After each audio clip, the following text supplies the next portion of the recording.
inaugura el lugar de la memoria. Cuéntanos, por favor. Buenos días, María de Jesús. Exacto, hoy en la noche se inaugura esta parte, una muestra de lo que se va a desarrollar en el lugar de la memoria, la tolerancia y la inclusión social. Pero esta muestra no solamente va a dar datos históricos, datos estadísticos de lo que ocurrió en nuestro país en los años desde 1980 hasta el año 2000, sino también va a mostrar, a impregnar en estas muestras fotográficas y además en los videos que se van a presentar testimonio de las personas que vivieron, familiares también que sufrieron juntos a la época del terrorismo y también lo que se vivió con el movimiento revolucionario Túpac Amaru. Es muy importante señalar que el impacto que se sintió por todo el país fue muy fuerte, en los sectores más aún en los sectores andinos y amazónicos. Los grupos subversivos como Sendero Luminoso y el movimiento revolucionario Túpac Amaru se levantaron contra la sociedad peruana y causaron el terror, la muerte durante más de una década. Los partidos políticos en ese entonces que gobernaban tuvieron muchas acciones. Algunos consideraron que esas acciones eran muy equivocadas, pero para mayores detalles ya de qué va a consistir esta muestra, vamos a conversar justamente con Diego García Sayán. Él es presidente de la comisión de alto nivel del proyecto, justamente que va a mostrar hoy en la noche la inauguración oficial de esta muestra, que tiene 3 ambientes, son 3 pisos que se han ambientado con todo lo que se ha recopilado en nuestro país. Por ejemplo, lo que ya estamos viendo es la línea del tiempo, de 1980 hasta el año 2000. ¿Cómo está? Bienvenido para TV Perú 7.3. Hoy en la noche un evento muy importante para el país. Bueno, muchas gracias por la presencia aquí en las instalaciones del lugar de la memoria y mi saludo a través de ustedes a todos los televidentes y oyentes. Este es un proyecto muy importante para el Perú, porque recordar lo que pasó cuando esos hechos fueron obra humana y no un resultado de desastres naturales, es algo muy importante para saber, por qué el Perú llegó a esa situación, qué lo llevó a que entre peruanos se produjera tanto sufrimiento y cómo así pudo existir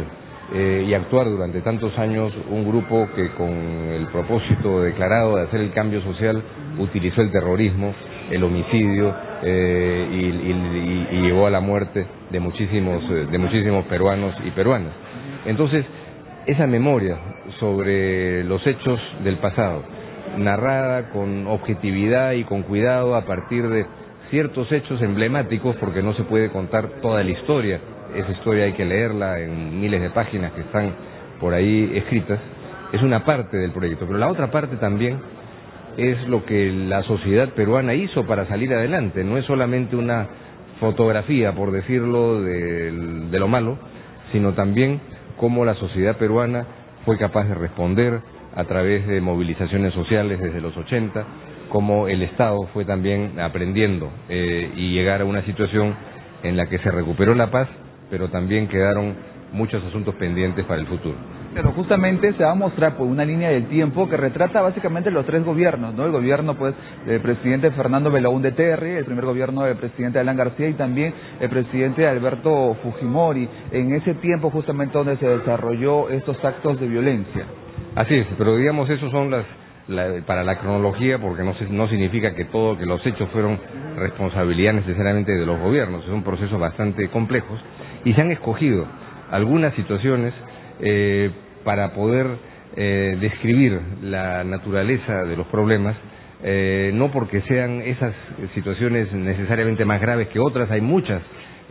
masacres y situaciones de violencia terribles, como por ejemplo lo que pasó en Ushurajay. Ushurajay no solamente debe ser recordado porque fue el lugar en donde fueron asesinados varios periodistas en 1983, sino fue un espacio en donde fueron sistemáticamente arrasados, atacados, asesinados y desplazados los habitantes de esa localidad. Y ese es un hecho que hay que recordar porque así pasó en muchos otros lugares del Ande. Pero lo que es importante también, que la gente en Ushurajay nos insistió cuando se hizo el chequeo con ellos sobre el diseño del guión museográfico, que querían que se rescatara lo que ellos habían hecho para salir adelante, cómo habían regresado a Ushurajay, reconstruyeron el pueblo, consiguieron finalmente ser distrito, acaban de elegir a su alcalde, tienen una escuela vigorosa funcionando en este momento en Ushurajay, de manera que esa otra parte de la realidad es algo en lo que la gente nos ha insistido mucho, que quieren que también se ponga, y eso lo hemos tratado de rescatar aquí. Claro, justamente aquí lo que estamos observando ya es fotos, porque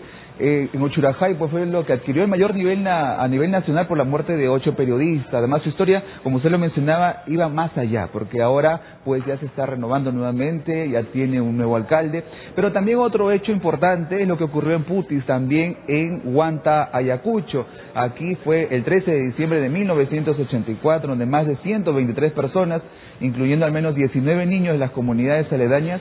pues fueron asesinados por miembros de las fuerzas del orden de ese entonces, que se le daba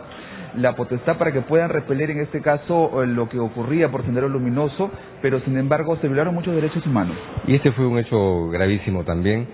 en el que los habitantes fueron convocados para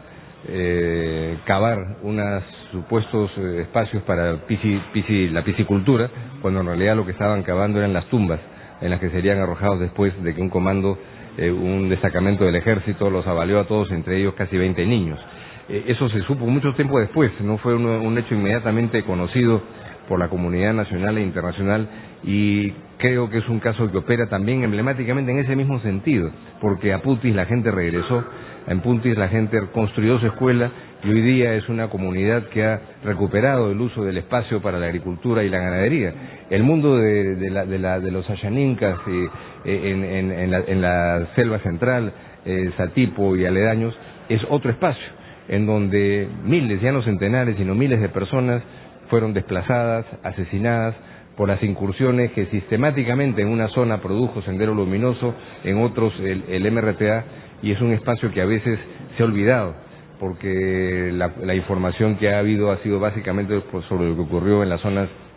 andinas. Claro, porque justamente no, lo que golpeó mayor fuerte fue en la parte andina y en la parte de la selva, como usted lo mencionaba, en el pueblo Ayánica, pues ubicado en la región amazónica, los departamentos de Junín y Cerro de Pasco, donde se perdió el 22% de su población entre 1980 y el año 2000, y justamente vemos fotografías ya de cómo era en ese entonces, cuando la gente era afectada por los movimientos Sendero Luminoso, el movimiento revolucionario Tupac Amaru. Entonces aquí se recogen en este espacio la historia de 3 pueblos, Uchurajay, Putis y el pueblo Ayaninca, que pudo ser la historia de muchos otros pueblos en el Perú, de manera que aquí no se quiere insinuar que estos hechos son los únicos, ni tampoco que son necesariamente más graves que otros, en respecto a la memoria de quienes fallecieron o sufrieron en otras zonas del Perú, pero sí que lleve una reflexión a que, como estos pueblos,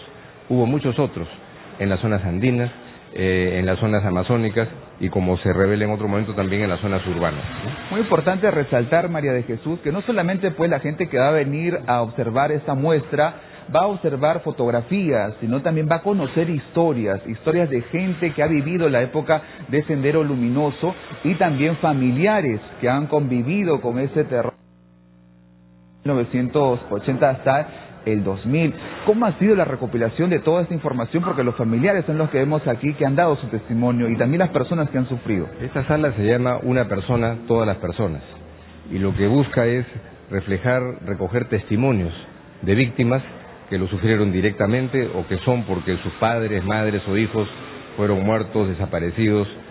o torturados, ¿no? Aquí, por ejemplo, si la cámara nos acompaña, podemos de alguna manera ilustrar esto. Si es que la idea es que si la cámara nos ilustra aquí, por ejemplo, a ver, vamos por acá, a una persona que fue integrante del ejército en Ayacucho, y que podemos aquí su foto, sino podemos escuchar su testimonio, y las personas que estén aquí pueden oír cuál es su relato, que puede ser el de muchas personas en el Perú, y hemos procurado recoger el testimonio de víctimas de zonas urbanas, de zonas rurales, de distintos estratos sociales, que probablemente pueda llevar a la gente a la reflexión: pude ser yo, pude ser alguien como mi familia, y en consecuencia esta violencia no solamente afectó a personas en los 80 y en los 90, sino que hoy día es algo sensible que debemos de preocuparnos para que no se repita, ¿no? Muy bien, hoy se inaugura. ¿Cómo va a ser para que la gente ya pueda ingresar desde... y si tiene algún costo de repente? Se inaugura, y este espacio va a estar dentro de la competencia del Ministerio de Cultura.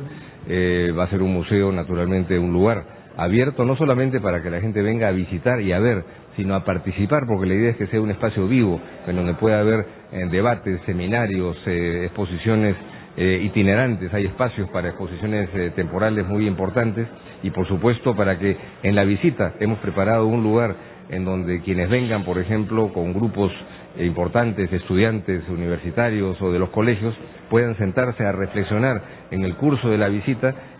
para poder ir más allá, guiar a la gente de la mano para que piensen de determinada manera o para que saquen una determinada conclusión, sino para producir la reflexión y un análisis objetivo que permita que la sociedad esté mejor articulada para que una cosa así no pueda repetir. Muy bien, ingreso gratuito de martes a domingo. Así es, ingreso gratuito y eso va a haber que irlo mejorando después. Hay cosas que todavía no se completan para ahora, por ejemplo, muchos de los testimonios van a aparecer ahorita solamente en castellano, pero se está trabajando en subtítulos en quechua, en inglés y en idiomas amazónicos para que nadie en este lugar de la inclusión, que nadie esté ni se sienta excluido. Muy bien, María de Jesús, esta es la información. Entonces ya sabe, a partir del martes hasta el domingo de todas las semanas una exposición permanente. Pueden venir a visitar el Museo de la Memoria porque son 3 ambientes que están acondicionados y como lo mencionábamos es gratuito y conozca todo lo que ocurrió en nuestro país desde el 1980 hasta el año 2000. Regreso contigo a Estudio Central, María de Jesús. Gracias a Ronnie Mellán por contarnos muchos detalles, ¿no? Acompañado de Diego García Sayán, de los detalles de lo que representa a partir de esta noche el lugar de la memoria en Miraflores, ya lo saben. Ahora